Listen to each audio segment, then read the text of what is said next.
Cracks among All Progressives Congress senators-elect over party leadership choice of a candidate for Senate President. Okorocha begs INEC for certificate of return. In international news, Russia's military personnel arrived in Venezuela to shore up Maduro, deepening rifts with the U.S. European clubs to boycott 2021 Club World Cup.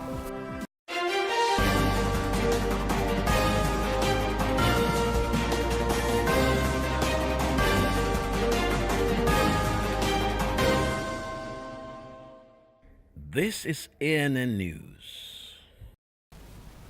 I am Olajumoke Olatunji. The fight for Senate presidency has begun in earnest in Abuja, and cracks are beginning to show in the ranks of All Progressives Congress senators bidding for the job. It appears the endorsement of Senate Majority Leader Ahmed Lawan by the President and APC leadership does not sit well with some in the Senate. Former Senate Leader Muhammad Alim Dume is said to have criticized that move, describing it as undemocratic and unconstitutional. He accused the party leadership and the president of not consulting with APC senators-elect before making the endorsement. APC National Chairman Adams Oshiomhole had told the party's 65 Senate-elect during a dinner at the presidential villa on Monday the party and presidency's preferences for Lawan as Senate President and Femi Gbajabiamila for Speaker of the House of Representatives. Ndume was already quoting Section 51A of the 1999 Constitution to back up his opposition to the party's position. That section says the Senate President and his deputy would be elected from among the Senate members. Ndume says the party leadership has shut him and other interested senators out of the bidding for Senate leadership positions. If you are a prince, that doesn't guarantee that you will be the king. They are what they call the kingmakers. And the kingmakers in this our case is supposed to be the senators. So now, who owns the loyalty of the beneficiary? To add a small, well, maybe a big amount of fuel to the fire, opposition People's Democratic Party leadership says to the ruling APC, not so fast. The party's National Publicity Secretary, Kola Ologbodiyan, says in a statement the PDP plans to exercise its constitutional right by having a say in the process of choosing the leadership of the 9th National Assembly. He also says the party will field candidates for leadership positions in both chambers of the National Assembly. Reacting to Oshiomhole's declaration on Monday that the ruling party will not share power with the opposition, Ologbodiyan says the principal offices of the federal legislature are not the monopoly of the ruling party, but that every lawmaker from both parties has the constitutional right to those offices. The party threw out a warning jab to the president and his party that their members who are interested in leadership positions, especially in the Senate, should stop dragging in the mud the names of the outgoing Senate President Bukola Saraki and their schemes to fulfill their ambition. More than 100 lawyers say they would voluntarily challenge in court the victory of APC Kano State incumbent and governorship winner Abdullahi Umar Ganduje. They have all lined up behind the candidate of opposition People's Democratic Party who lost in last week's governorship election in the state. This was announced by chairman of Kwakwansia Red Cap Rangers International Movement for Justice, Senator Herzan Umar. He said the Kano governorship election was marred by thuggery, vote buying, loss of lives and other election misconduct in basically all the polling units where the rerun election was held. He said the 100 volunteer lawyers are set to challenge in court the Independent National Electoral Commission, INEC, and the APC candidate for what they believe was a stolen mandate and abuse of democracy. He said the group has all the necessary evidence to back up their case. They would be seeking a nullification of the rerun election, would seek judgments that INEC declare PDP candidate, engineer Abba Kabir Yusuf, a winner of that election. A spokesperson for the Atiku Abubakar campaign organization has kept the pressure on INEC on its declaration of President Muhammadu Buhari as winner of the presidential election. Buba Galadima insists the result of the presidential election is not only false but criminal. Galadima made the comments on a television news program on Tuesday. He was bolstering his party's stance the votes cast for the PDP were more than those received by APC during the election. He said his party has the evidence to quash INEC's declaration of President Buhari as winner. He promised that once the courtroom drama begins, the world will see that the elections were fraudulent. Galadima said records available to the party and other evidence the party had gathered from the feud proved that candidate Atiku Abubakar overwhelmingly won the election. Meanwhile, APC Campaign Council has filed a counter petition asking the Inspector General of Police and the Director General of the Department of State Services to investigate its claim that PDP had hacked INEC's server and illegally tampered with it. The camp of former President Goodluck Jonathan has begun a war of words with EFCC Chairman Ibrahim Mago on his claim that more than ₦1 trillion was looted during Jonathan's administration. Reno Omakure, Jonathan's former aide, has released a statement referring President Buhari to a recent U.S. report on the corruption fights in the country. It describes the report as damning. He said Mago should not have dragged Jonathan into the mix at a forum where he was supposed to speak on the issues of impunity raised in the U.S. State Department report. Omakure says Mago's claim was a rehashed false allegation that had been peddled since 2016. In Imo State, the governor of Rochester Okorocha may be feeling INEC's refusal to release a certificate of return is taking root. So he's nudging the Independent National Electoral Commission to present him with a certificate for the Imo West Senatorial District. It says INEC has no reason, morally or constitutionally, to hold on to the certificate. The governor says INEC's action are based on allegations by one returning officer. Okorocha told newsmen on Tuesday in Owerri the allegation by the returning officer has not been proved. He said nothing should hold INEC from presenting him with a certificate for an election he had properly won. INEC says it is standing on the report of the returning officer, Professor Innocent Ibiabuchi, who had claimed he was forced to declare Okorocha winner. The commission says it will not issue a certificate of return to the governor. Coming up, African stories. Cyclone Idai triggers sex health crisis in Malawi. And later, international news, Russian military personnel on ground in Venezuela to support Maduro.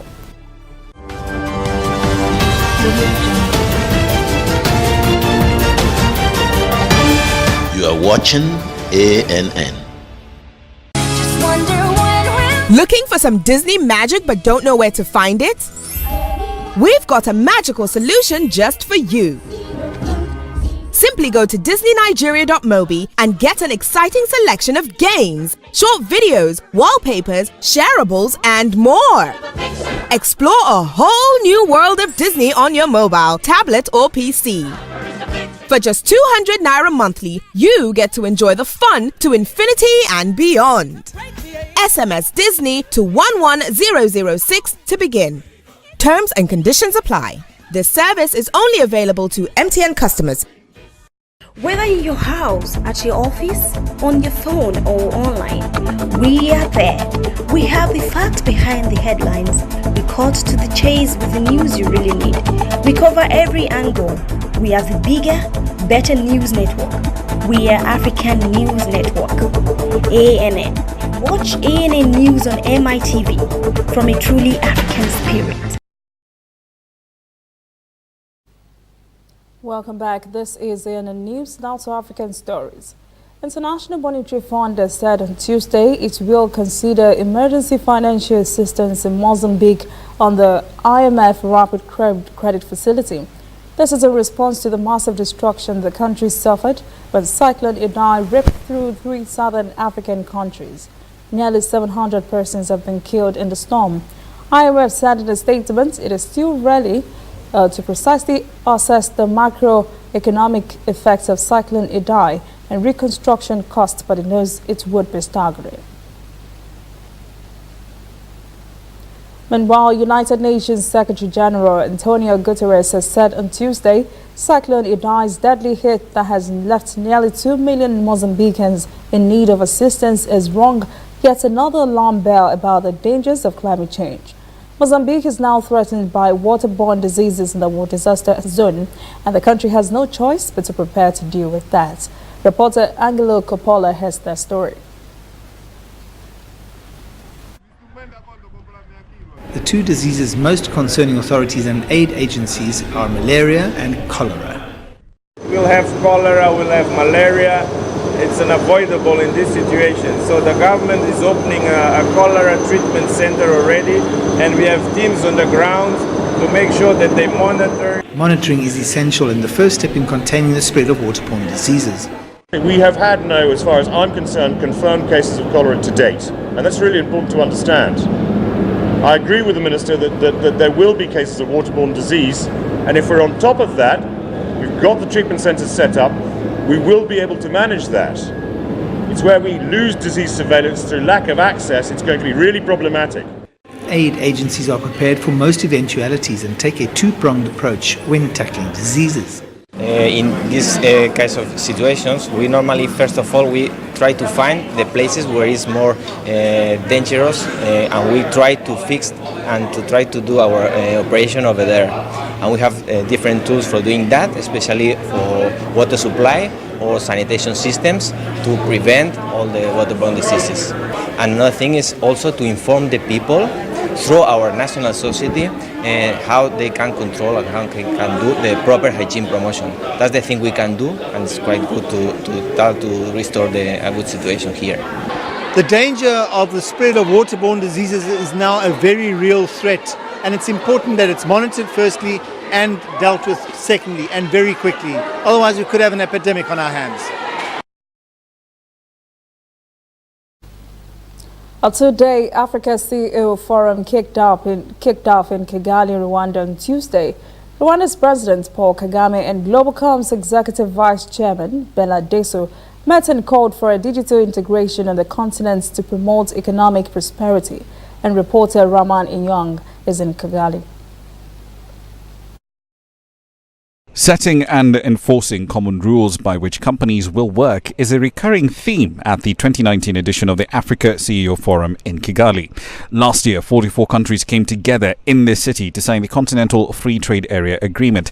A year later, the deal is one country's ratification away from coming into force. But executives here have pointed out again and again that it's one thing to talk about new trade deals, something else entirely to actually implement them. East Africa's efforts to create a single aviation market are an ideal example of the implementation challenges that lie ahead. We still have some level of protectionism as well, where certain airlines believe that by opening up the skies, then it'll dilute their business. It'll encourage more airlines to come in, which will not be sustainable for the airlines. But I do not believe that that's correct at all. All the studies indicate that by opening up our skies, the GDP of the country will go up. Fares will go down, so more of our citizens can travel from one point to another. Business will be facilitated. Tourism will be facilitated. So there's only we can only gain from opening up our skies.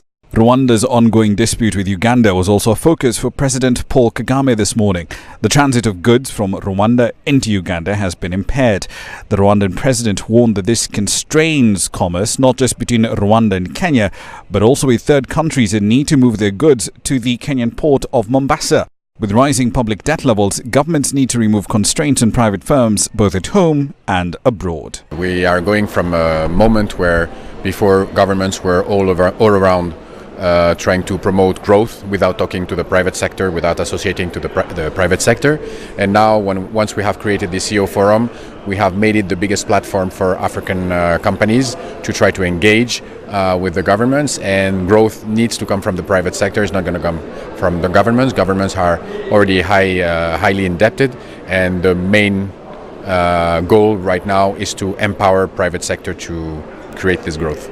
To give you a sense of the problem, take the words of Carlos Lopez, formerly the head of the United Nations Economic Commission for Africa, now honorary professor at the University of Cape Town.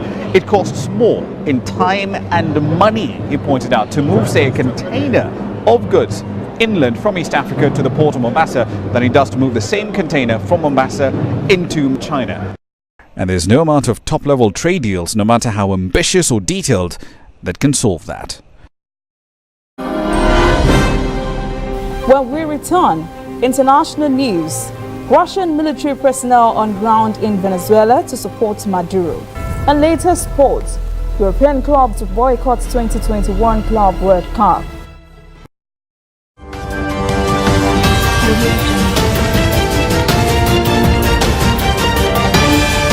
are watching ANN.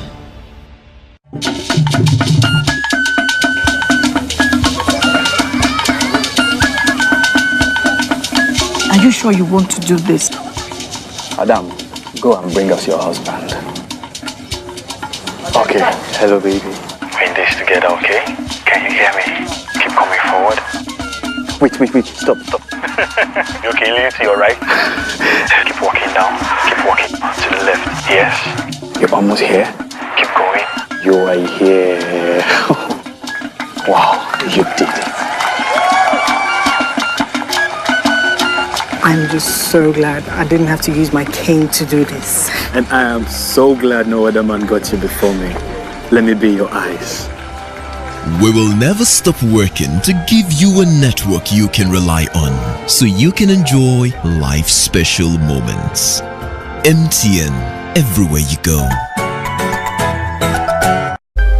Somewhere in the world, every second of the day, news is happening. And of course, Nigeria is bustling with news day and night.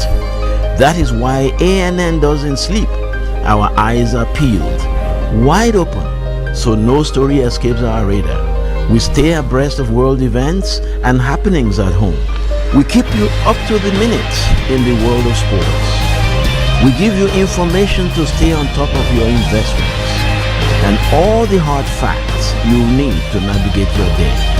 If you miss us on air, you can keep up to date on our website, annafrica.net, and on our social media platforms, Twitter, Instagram, and Facebook at ANN Africa TV. We are ANN, African News Network. We do news right in a truly African spirit. Welcome back. This is ANN News. Now to events around the world.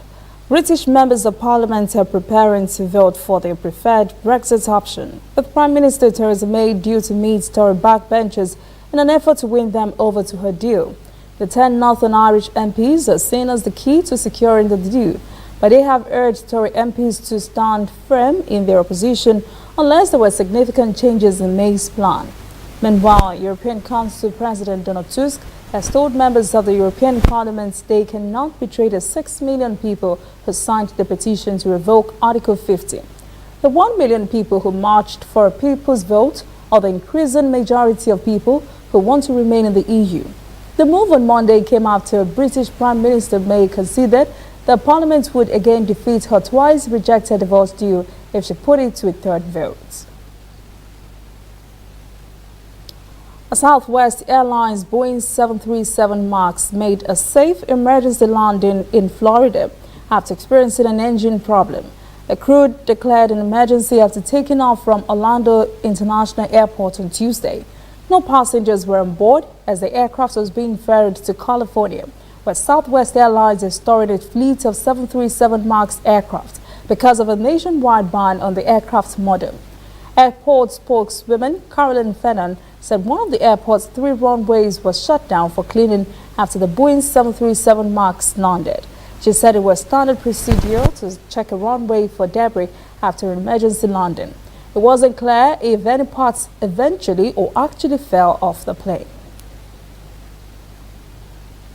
Chinese President Xi Jinping has spent his European visits this week promoting his massive infrastructure project known as the Belt and Road Initiative. He met with President Emmanuel Macron of France, German Chancellor Angela Merkel, and European Commission head Jean-Claude Juncker on Tuesday in Paris, where President Macron gave him the ultimate red carpet treatment. The 4 leaders have agreed to work towards a trust-based partnership. Europeans hope a united approach will give them a stronger position in trade talks with Beijing. A 4-way meeting of major world leaders has taken place in Paris. Chinese President Xi Jinping sat down with French President Emmanuel Macron, German Chancellor Angela Merkel, and European Commission President Jean-Claude Juncker. They discussed global governance and trade. During a news conference afterward, President Xi said cooperation has been a mainstream feature of China-Europe relations, and any differences that do arise are benign and stem from competition. Macron called on both the EU and China to strengthen their support for multilateralism. The Chinese president also said the steps Beijing is taking in its reform and opening up will not stop. Ladies and gentlemen.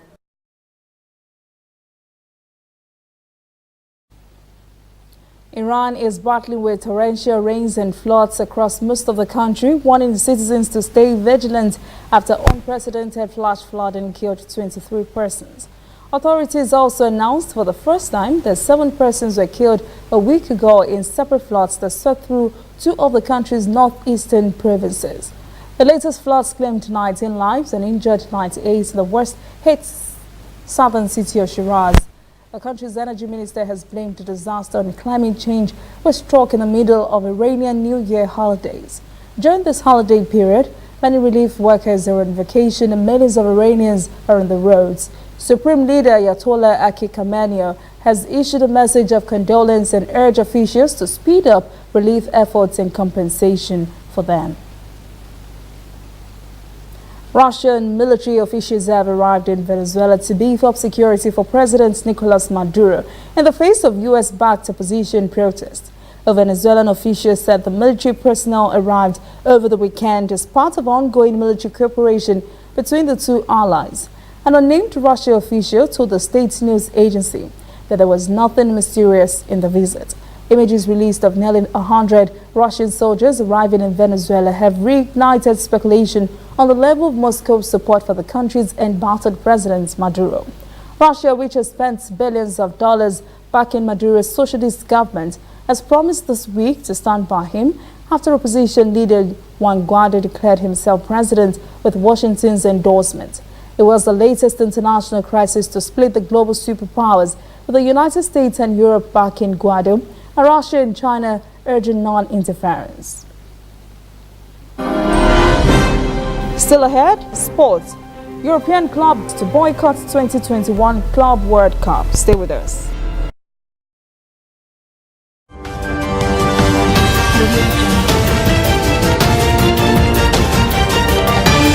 You are watching ANN. This used to be me.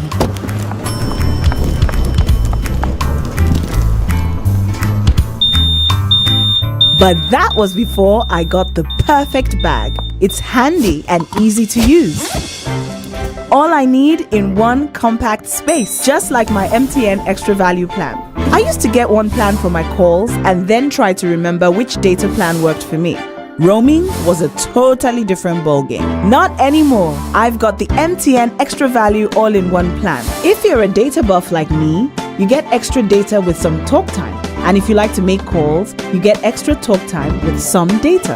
And when I'm abroad, I automatically browse, chat, and call right on the same plan. MTN Extra Value was made just for me. More of data or calls, whichever one you prefer. MTN Extra Value is made just for you.